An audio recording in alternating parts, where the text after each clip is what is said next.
Hi, I'm Stanley Goldberg, host of the Inquiring Mind podcast. I hope you enjoyed today's episode. And if you're new here, I release 2 episodes a week with a variety of fascinating guests, and I would appreciate if you would support my podcast by liking this video and subscribing down below. Thank you for your support, and now to today's guest. Amelia Pang, welcome to the Inquiring Mind podcast. Thanks so much for having me. Yeah, it's a real pleasure. I read your book right here, Made in China, in 2 days. It was that good. It was really well written, quite harrowing, because you would read the book, you say it can't get worse, and it always does.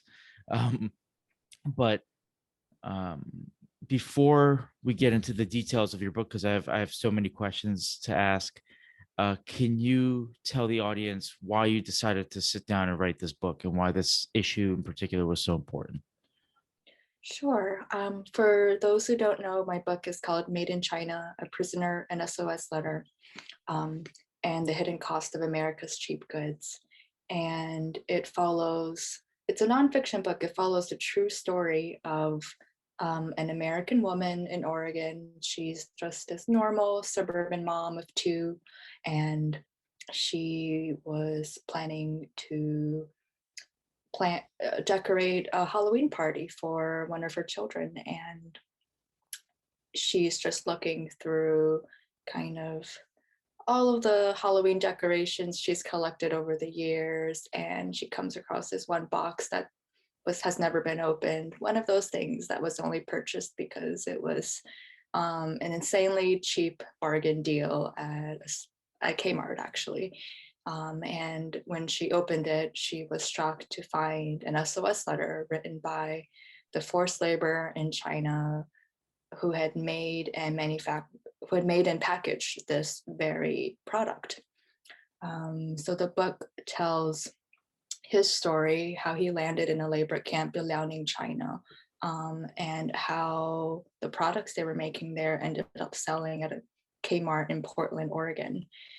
And, it's really unfortunate that this is not the first or the last letter of this kind to have been discovered by an American or overseas consumer. It's one of several, but rarely whenever these letters get found and publicized, there are usually some news reports about it. It's really sensational. It gets a lot of headlines. But there's rarely ever a deeper look at how it got there, the entire system, and, our contribution to it as global consumers, especially American consumers. Yeah, and is the concern to you that this these kind of camps and labor conditions exist, or how prevalent they are, or is it both that's concerning to you? Yeah, it's quite prevalent, even more prevalent now than when I first started working on this book. Now you're seeing with the rise of the Uyghur re-education camps, so-called re-education camps, in the Uyghur region of northwestern China. The scale, it's impossible to ignore at this point in terms of how much of the products that we buy every day are either manufactured or partially assembled in one of these facilities that are really quite gruesome. These facilities are historically based off of and inspired by Soviet gulags. So a lot of times the intention behind them is to torture dissidents, is to really convert political political dissidents and religious dissidents into staying in line, staying in party line, and not really doing anything that would defy the Chinese government. And they're really, really gruesome, disturbing places where people have to work 15 to 20 hours a day.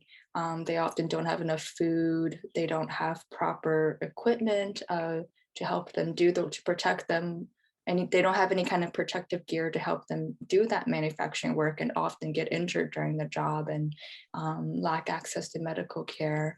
And these are really dangerous facilities, and I think it's really troubling for any human being when we realize that something that we own might have been at least partially manufactured in a place like this. Yeah, while reading the book, I read a book recently about a Holocaust survivor's account, and all too often we compare certain things to concentration camps. But when I was reading uh, your book, I'm part of my pronunciation, Masanjia, right? That's one of the Masanjia is one of the probably the most horrible labor camps in China, at least one of the worst you wrote about in your book. And the similarities between that and the concentration camps created by the Nazis were all too common. For example, there's some in Masanjia, there are people called Sifang, and they reminded me they're prisoners that are sort of guards for other prisoners, and they reminded me of capos in concentration camps. The cells with metal bunks that people are packed into reminded me of cells with wooden bunks in a place like Auschwitz, for example.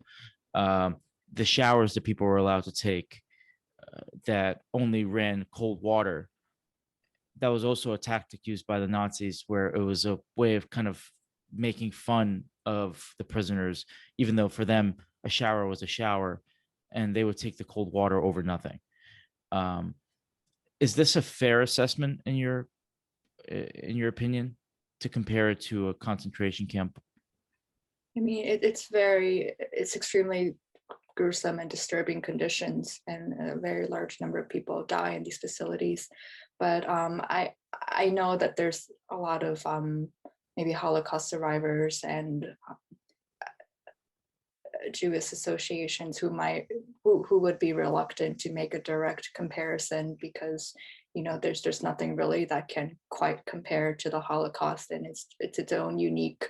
Um, there's so many unique historical and cultural considerations, and it is hard to compare one genocide against with another.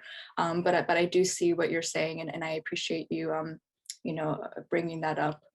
Uh, what what I can say is that it's really, especially now, it's gotten even worse.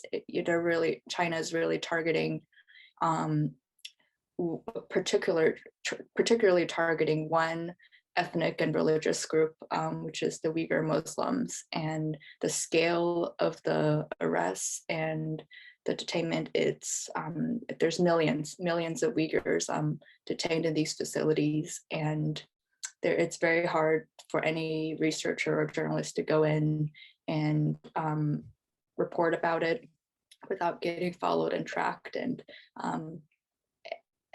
And it's very, very hard for anyone to leave China who's of Uyghur descent after 2019 or so, in recent years. I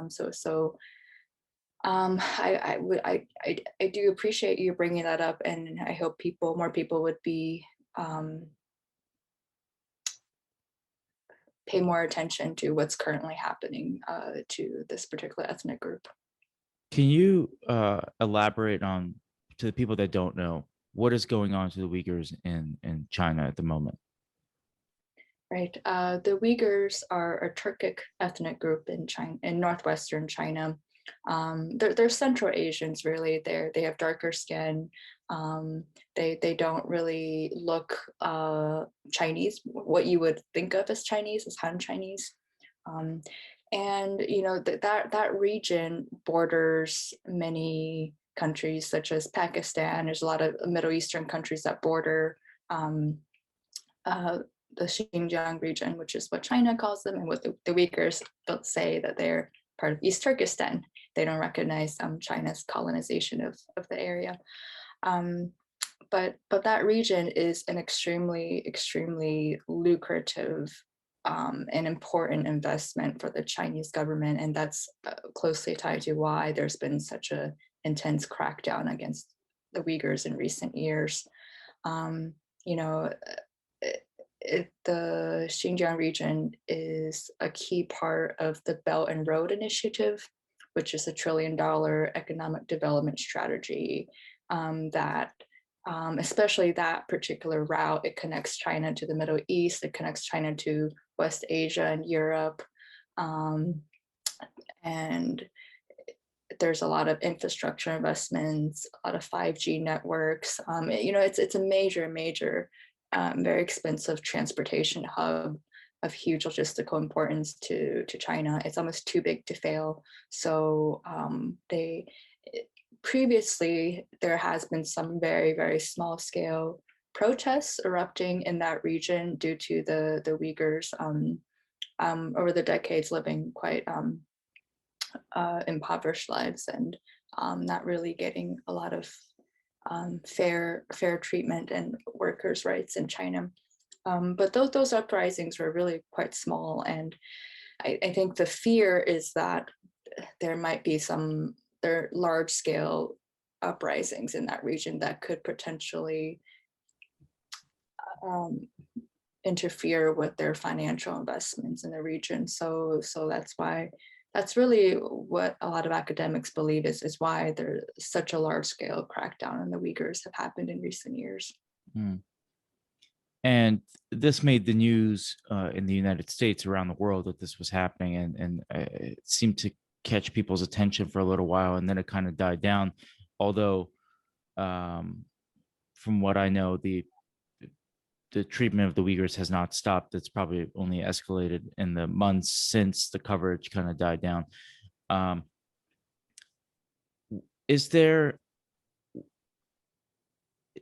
something the U.S. government can do? I mean, obviously there is, but why has the U.S. government been so reluctant to act against China in any way? I think a lot of it has to do with corporate lobbying, especially for the Uyghur region, because that region produces 20% of the world's cotton, and it's an extremely um, lucrative trade region. There's a lot of tomato products. There's a lot of different products that are grown and manufactured in that region. And if we were to ban all products from that region from being exported to the US, which is actually legislation that's being considered at the moment. It's called the Uyghur Forced Labor Prevention Act, due to the just extremely high risk of anything coming from that region being manufactured in a forced labor facility. But there's also, that passed in the Senate recently. It still needs to get passed in the House um, in order for it to become law, but it's really unclear whether it can get passed because there's a lot of money spent, a lot of American corporate lobbying efforts that are trying to water down this legislation or not get it passed. Because it would be very expensive in the short run, at least, very expensive for American companies to lose this part of their supply chain. So, that's one aspect of why there's a reluctance in Washington to take serious action. Yeah, and when I was reading the book, that also came to mind. Is it really that difficult? Maybe I'm oversimplifying it, obviously, but is it that difficult to find another place to produce cheaper products? Why does it have to be China? Yeah, that's actually the thing. China isn't even the cheapest anymore. They're just one of the most efficient. There's factories, there's multiple factories for every kind of stuff, every kind of niche little part that you need. Whereas if you're really going to, like, for example, like microchips or something like that, if you want to have enough microchips, that's just one example that I'm using more anecdotally, and I'm not talking specifically of microchips, but if there's one little part that's key to your product that you need to produce a lot of, and there's most of the factories for it is in China, then you're kind of put in a tough situation. I mean, other countries might be cheaper, like a lot of India and South Asian countries and some African countries are really developing. They're going through their industrial revolution now and just having a lot of factories that are even cheaper than China and that are growing kind of rapidly. But those countries are a lot of times smaller. There's not as many factories, and it'll take them a little while to really build the facilities and or retool the facilities to make that particular part that you need. So a lot of companies are still depending on China, even though it's not necessarily the cheapest one anymore due to the trade war and just other countries that are also jumping into the manufacturing bulb. Um, but it is really hard to, I think, turn away because what's the alternative? There's all this talk about trying to bring manufacturing back to the US, but it's going to take a lot of investment to probably from the federal level to retool um, these older factories to make products that we need today, especially high tech products. Um, China is actually, China is not even that really not cheap anymore. They're really positioning themselves to be a leader in manufacturing high tech goods for the future. It's That's really part of their long term plan, and there unfortunately isn't really a whole lot of countries who are doing anything similar. So as much as I would like to see companies move out of China or at least facilities that are, widely known to be associated with these forced labor camps. I don't know if they really realistically can because there's a lot of industries that still only exist in China in terms of the parts that they're manufacturing. Yeah, but do you think consumers in the United States and European countries would be willing to take short-term price gains over, long run uh, exploitation of slave labor, essentially? Um, That's the interesting part. I think maybe historically, no, but now we're seeing with the rise of purchasing power from the younger generations, like Gen Z, who do care about social activism in a way that is more. They care about it more powerfully than previous generations, including even millennials. They're really willing to put their dollar where their mouths are, and they are more willing to stop purchasing from a company if they think that company doesn't align with their values. And this could be potentially a huge driver of change down the line. yeah. Um, one interesting fact in your book was that the newest generation doesn't have as much attachment to brands. When I guess I'm technically part of that generation, but I thought it was the opposite because it always seemed to me that my generation were obsessed with brands. But you say no, not really. Our generation has no problem dropping them if they don't align with our values or whatever it might be. Um, what I mean, they're still buying a lot of cheap stuff, and but the unlike millennials, I think there's more of a willingness. There's something cool about buying from thrift stores and not necessarily getting something that's not necessarily getting everything that's a brand, or they might be willing to spend a lot of money on one expensive luxury item and like really cherish it for years down the line. Mhm. These are just characteristics that could probably lead to maybe less consumption down the line, if there was more awareness that these products could be tied to a forced labor facility. Yeah. Um, it, what I liked in the beginning of your book, you outlined that this is not just a story of human rights violations. It's, as you put it, quote, unfettered globalization and overconsumption. When did you first come to the realization that globalization and overconsumption was probably the main contributing factor to this issue.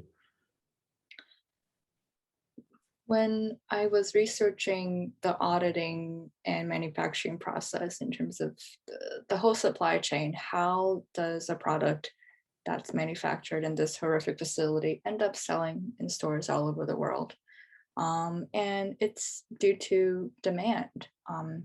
It's not necessarily Chinese factory owners that are just, not caring about human rights and bad people. I think that's really too simplistic and inaccurate of a narrative. What often happens is there's a overseas international company that will get a contract with a Chinese supplier, and that supplier, it's a really big deal for them to get this contract with a major global brand. It's not easy for them. There's a lot of factories in China, a lot of competitors, and they're willing to do anything to make this big global brand happy and have them continue buying from them. But sometimes, or oftentimes, the big global brand might change the deadline last minute because they want the product faster, because they're trying to make the most money they can out of a particular trend that's really selling well at the moment. And if that particular factory can't meet that deadline with in-house employees or legitimate subcontractors, they're going to have to outsource the work. A lot of times that's the reason why they end up outsourcing work to some really shady facilities, whether it's forced labor facilities or other factories with very poor working conditions. So it's the consumer demand for the trendiest products, the latest products, that it ends up being one of the large factors that drive Chinese suppliers to make that decision to outsource work to a forced labor camp. And it's not necessarily that they want to do that, but they don't really want to do anything that might upset this global brand and potentially lose their relationship with them. But they kind of have to get the job done. Our brands are asking them to do. And the other major factor is just the cheapness of the price. When we as consumers are always chasing the latest trends for the cheapest prices, how is that actually getting manufactured? If the brand isn't paying enough money to the supplier to make the product, and they don't actually have enough money to pay their normal workers in a normal facility to make them, then they kind of have to outsource work to a prison camp where people are not really paid, and it's just a cheaper way to subcontract, essentially. And so a lot of this does come back to how we buy and the kind of things that we buy and how often we buy, and just how the things we buy a lot of times are really frivolous and cheap and trendy. And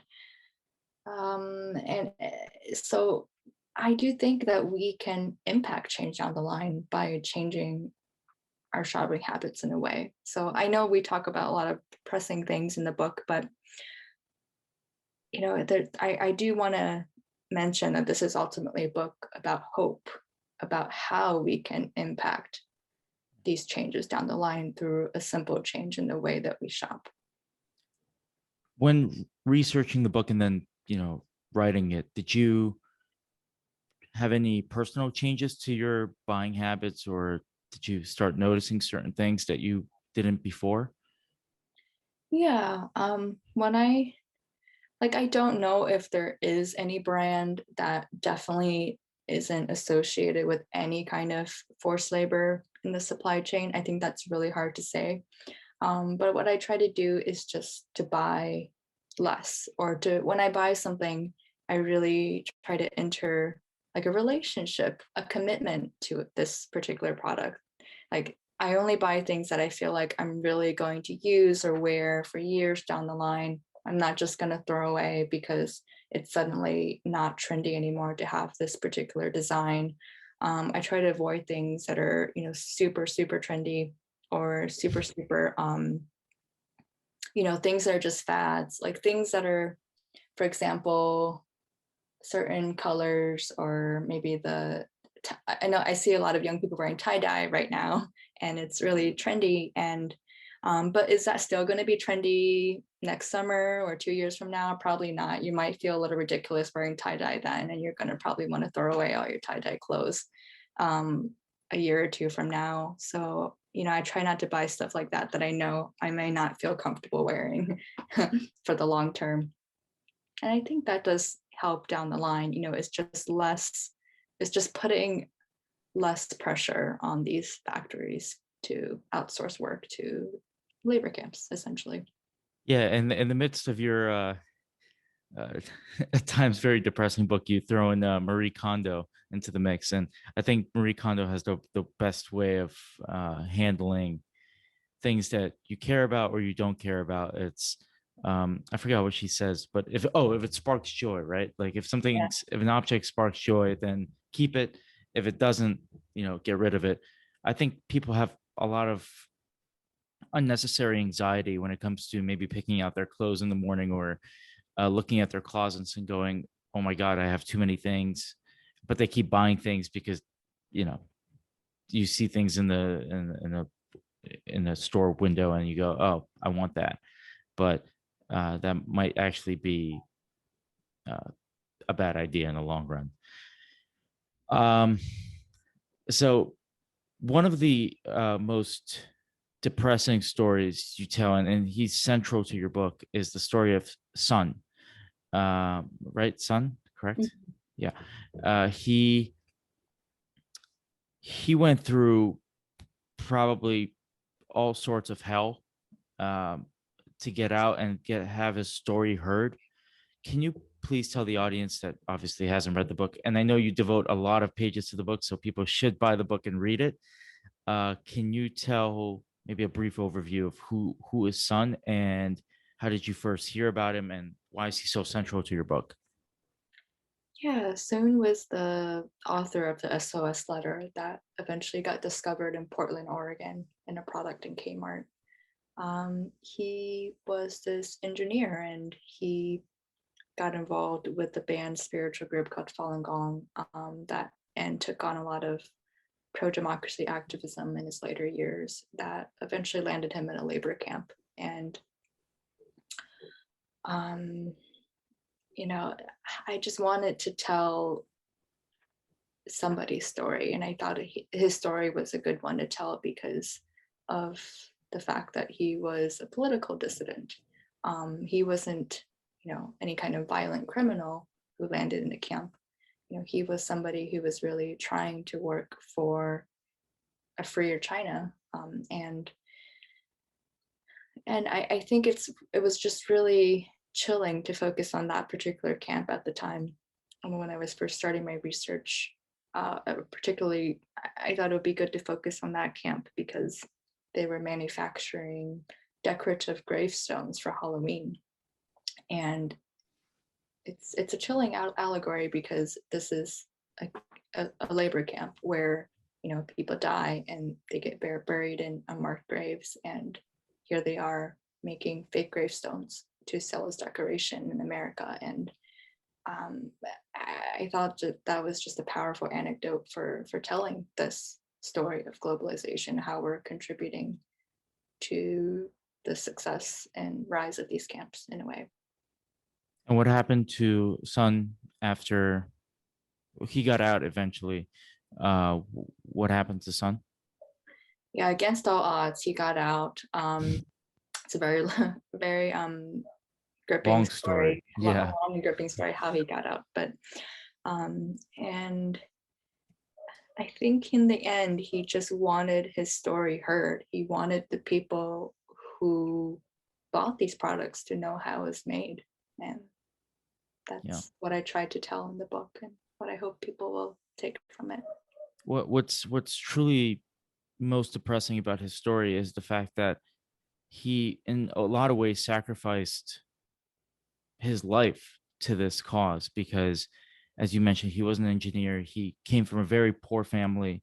His family, his mom and dad are some incredible people. They devoted pretty much all their resources to him for him to be able to go to school. He was a very bright guy. Um, could have probably moved to the United States eventually if he wanted to. Learned English, did everything by the book, and then in pursuit of some kind of spiritual uh, spiritual goal for himself, he joins this Falun Gong, right? This religion. I think he heard his grandmother talk about it when he was young, and that sends his life down a very insane path. I'm hard pressed to find a story I've read that kept me more on edge, and because I really did not know if he was going to survive or not. Most people wouldn't. Most people would either probably commit suicide or something like that because it's just unfathomable that something like this happens in a country that we we we have decent trade relations with, and people buy their products on a day-to-day basis from. So that was what's most concerning to me, because when you put a face to the product that you buy in a store, and you don't treat it as a deal anymore, you treat it as that's that's that's the price of your fake tombstone for your Halloween party. And that to me was eye opening, and I think it would be to a lot of people if they've read your book. Um, but to a different point, uh, the Soviet Union after Stalin died, Khrushchev, who was the next in command, uh, undid a lot of the gulags in the Soviet Union, and I think they still had a few camps here and there, but not as many as they had during the peak of Stalin's time. Why did China not follow the Soviet Union in disbanding their labor camps after Mao's death? It's a great question. Unlike the Soviet Union, the Chinese government saw the lucrative potential of these camps. They were not real. They were not only a good way to silence dissent, a convenient way to silence dissent, but they were extremely important for growing the Chinese economy. Um, it's just kind of this open secret that pretty much any legitimate supplier in China can outsource work to a prison camp. I went to China and I followed the trucks that left some of these camps to see exactly which suppliers they were working with and who they were exporting to.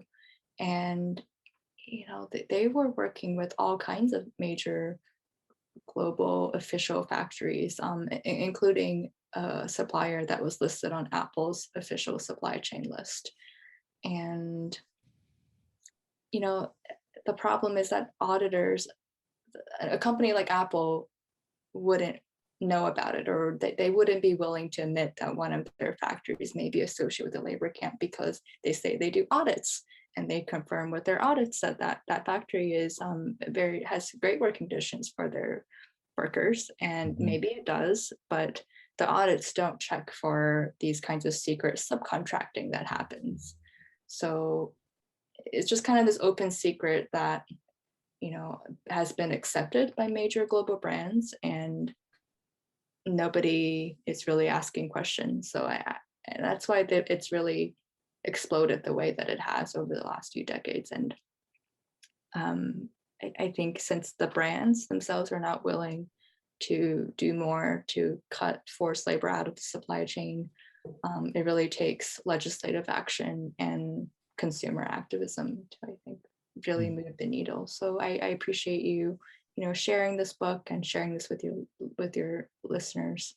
Yeah, for sure. During your China trip, did you feel like you were at risk, that people were gonna follow you, or anything like that? I actually got lucky and no one followed me because I didn't go on a journalism visa. I was on a tourism visa. So, and I stuck to the big cities, which had, it didn't look so strange for someone with a foreign passport to show up in a big city that's known for to have a lot of tourism sites and, things like that.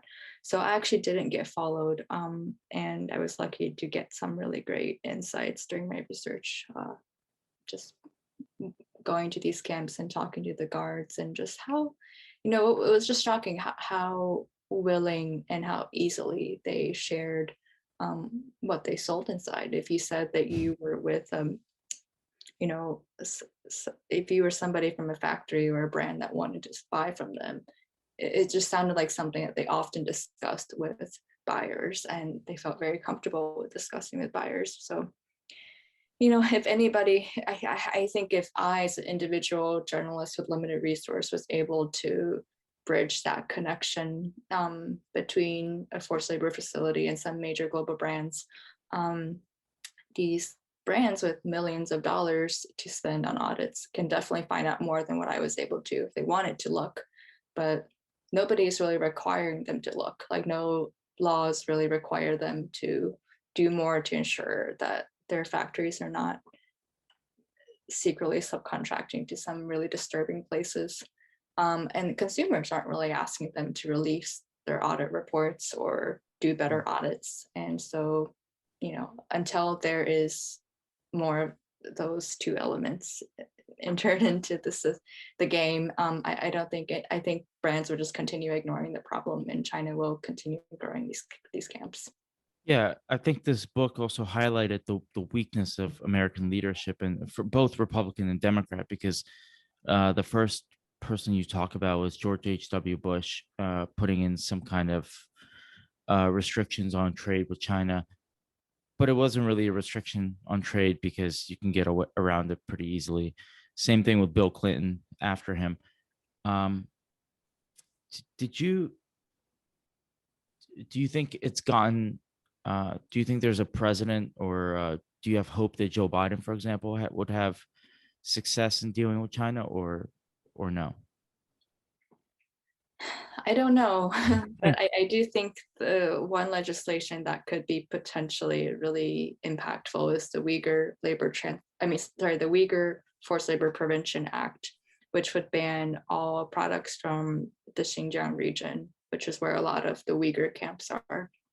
And that's that would be powerful if it can get passed in the House, because it would really hurt China's economic investments in a key part of their Belt and Road Initiative.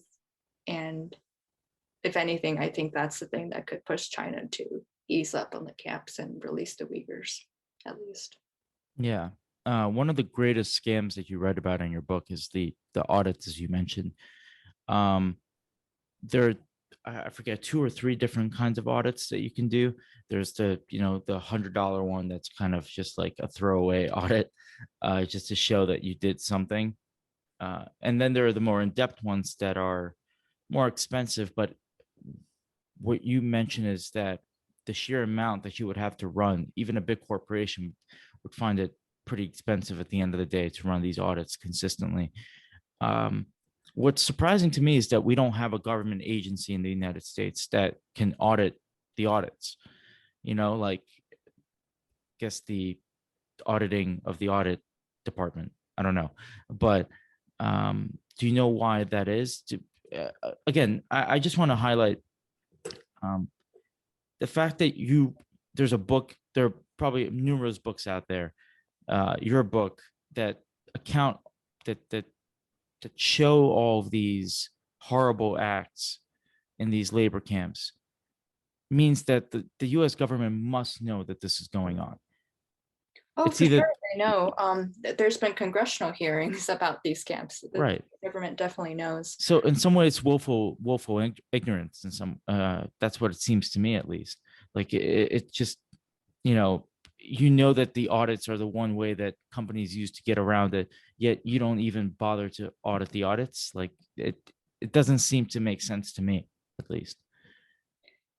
Yeah, I know the US government does have very limited resources. I guess the one thing you can compare it to is the FDA and how they audit whether something is uh, actually organic or not, or if it's been imported from overseas. And they're even though they do have people occasionally auditing, the auditors who audit that, a lot it's a really problematic way to do it. They're very limited in resources, and there's actually a lot of fake organic products entering the U.S. that are actually do have GMO or made with GMO, and that there's it's not really worth paying a higher price for. It's very sad, but it's that's been well documented. So I don't know if having necessarily someone in the U.S. government to inspect the audits more closely could solve the issue, or that alone I don't think can solve the Hmm. issue. I'm sure it can help, but no, it is a huge problem that the audits are quite ineffective, and I think that's because nobody really asks questions about them. No, consumers don't ask questions about the audits. And eh, so let's back up and maybe explain how these audits began in the first place. A lot of them really started in the 90s, when Nike was getting a lot of pushback for having sweatshops. And there was a lot of protests and campuses all over the world. And they thought they needed to do something to show that they were, trying to make sure their factories had good working conditions. And so that's how audits really, these large scale audits really began. And, these days audits, the couple $100 ones that you mentioned, a lot of times they only look for something very simple and surface level, like the quality of the product, the cleanliness of the facility, how well the equipment is working. It can't really detect anything as complex or hidden as secret subcontracting to an unauthorized supplier like a labor camp. Um, then there's, more expensive audits that could cost, $2,000 or something like that. And, that look for more things. And then there's even more expensive ones that, take 3 days to do, and or 3 to 5 days to do, I think. And they're very comprehensive. They look at all the wage documents and compare it across multiple departments for that factory to try to get a good understanding of where they're subcontracting to, and could they possibly be subcontracting to the places that they say they are, based on the prices that they're paying. So those audits could potentially detect bad subcontracting, but it's really unclear how many companies do that type of audit for most of their suppliers. Or even if there are companies that do or don't do that, it's not really revealed on anybody's corporate social responsibility website. It's even the really, really even these newer companies that have branded themselves around transparency and sustainability, like a company like Everlane, they might share a few details about their audits, but they don't really explain what kind of an audit did they do. What did they actually look for in their audit, and what were the results? What were the follow-up actions that they took? There's just no information about that on anybody's website or reports that are Yeah. publicly published. So that's the problem with our audits. I've spoken with Chinese auditors who audit these Chinese factories and for Western companies, and they say, based on the way we do audits, there's no way to verify if something was made in a prison camp or not. We just don't look for that kind of stuff. But I know it happens because it's very common in the industry for that to happen. And yeah, I've even talked to Chinese factories. The factory managers would say, yeah, it happens all the time. People subcontract to prison camps, and why are you even writing about this? This is not a secret. Like that, someone literally said that to me. It's so common that people don't even see it as a secret. So no, it's a huge problem that leads to that I think can be resolved with stricter audits and more awareness of what audits actually look for. Yeah. One of the concerns I also had while reading the book was you tell a story that um, son's sister went to visit him at Masanjia. I'm really trying to pronounce it correctly. Um, at Masanjia, and they wouldn't allow her to go see him for sometime for a few years, I think, and as it turned out. But I think the first time she goes with her grandmother, um, they go to visit, or mother, sorry, with the mother, they go to visit, and they take like this little trolley, or kind of a guy on a bike. That's how I pictured it in my mind. Um, to the prison from the train station or from the hotel, wherever it was. And there's a sign on the back that said, like, essentially supporting the 2008 Olympics. And he said that his business has catapulted since the Olympics has started, because to support the Olympic cause or whatever, they had to imprison more people. So he would have to give more rides to people, and now he does up to 3 or 4 a day instead of maybe one or none on some days before. Um, Before the 2008 Olympics, China promised to improve its human rights conditions, but it only got worse. So we have another situation where in 2022 the Olympics will be held in Beijing again, I think. Um, what do we do this time? Do we boycott it? Do we not boycott it? I think we should, because I don't think there's any indication that Beijing has changed its ways. In fact, it's only gotten worse since the 2008 Olympics, where it's been well documented that, you know, there were some dissidents who protested in Beijing to try to bring international attention to their causes, and they were immediately arrested. There were many people who lost their homes as they were building facilities and never got any kind of payment or any kind of new housing or any kind of support for losing their homes.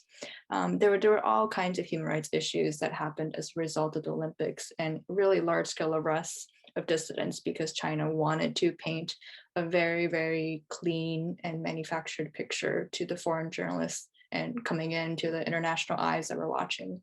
And so whenever China has an Olympics, there's wide arrests of innocent people, and that's into places like labor camps. It's not just a detention center or a jail for a few nights. These are really, really gruesome camps where people can get lost in and lose their lives in. And that's the impact of the Olympics that I don't think is widely known or reported on. Yeah. Um, you talked about the hope that some people had when Xi Jinping became um, president of China. Mhm. But yeah, um, that he some hope that he would usher in some kind of more democratic reforms, or changes that they wanted. That did not really transpire. It only seemed to get worse. Um, who I mean, a lot of Americans, we see Xi Jinping on TV, but who is who is he? Where did he come from, and um, why is he more maybe dangerous than leaders before in China? Well, he's dangerous in a way because he has a cult-like following that really China hasn't seen since the days of Mao, and he has changed the laws in China and made himself leader for life. So that you haven't seen until that is something you haven't really seen in China for a very long time. Before, even if it was kind of just ceremonial, that there would be changes in leadership and slight changes in direction, that there wasn't really one person with just that much power. But Xi Jinping has that now, and he's used that power to um, really, in some really disturbing ways. I'm sorry, but I do have to jump to a meeting in a few minutes. Oh, I'll wrap up. I'll wrap up. Yeah. So the last two questions I ask of all my guests are one is what gives you hope? And the other one is what are 5 books on any topic that you would recommend to people? Oh. What gives me hope is actually your generation, Gen Z. You guys are willing to do activism for all kinds of social causes, and I hope you can take on the forced labor cause as well, and because you guys really do impact change for the future. And in terms of books that I really love, I'm reading Land of Big Numbers right now by Tipping Chen, and it is she's published, I think, a part of the one chapter of the book as a short story in the New Yorker, and it's terrific. And if anybody's interested in China or just looking for some beautiful writing, I love it immensely, and I highly recommend it. Other maybe 4 books. Do they have to be new books or just any book? Any books that you would recommend to people? One of my favorite books of all time is Random Family. I don't know if you've heard of it, but it's the journalist follows a group of people in the Bronx for 10 years, and it's just incredibly told. It's just the best of the best for literary nonfiction. I read it so many years ago, but to this day, I still think about the people she wrote about, and I wonder how they're doing or what happened to them. It's my absolute favorite book ever. Highly recommend that. So what other? Since my book is so depressing, I was immersed in something so depressing for a long time. I'm trying to read lighter things at the moment. I don't blame you. I've started reading Kevin Kwan's, Crazy Rich Asian series. It's quite funny. It's quite funny if anybody just wants a laugh about something ridiculous and also kind of poignant. It's awesome. Other books, let me think. I do really like The Road by Cormac McCarthy. It's incredibly beautiful, and it was one of those books I couldn't put down. Yeah, that's it, I guess. Awesome. Thank you for taking the time to speak with me. Made in China, highly recommend it. Thank you again. Thank you so much. Take care. You too.